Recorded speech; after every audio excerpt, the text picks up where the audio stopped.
حضرت ابو ہریرہ رضی اللہ عنہ بیان کرتے ہیں، رسول اللہ صلی اللہ علیہ وسلم نے فرمایا، جب نماز کے لیے اذان دی جاتی ہے تو شیطان ہوا خارج کرتا ہوا پیٹھ پھیر کر بھاگ جاتا ہے، حتیٰ کہ وہ اذان کی آواز نہیں سنتا،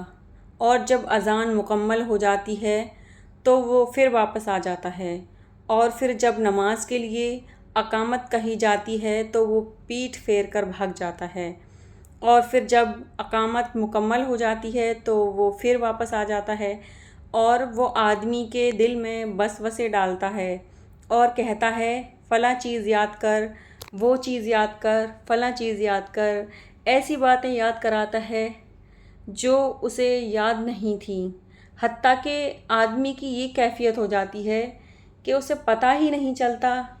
کہ اس نے کتنی رکعتیں پڑھیں، وہ بھول جاتا ہے کہ 2 یا 3 پڑھ لی میں نے۔ اللہ ہم سب کو شیطان کے شر سے محفوظ رکھے، آمین ثم آمین۔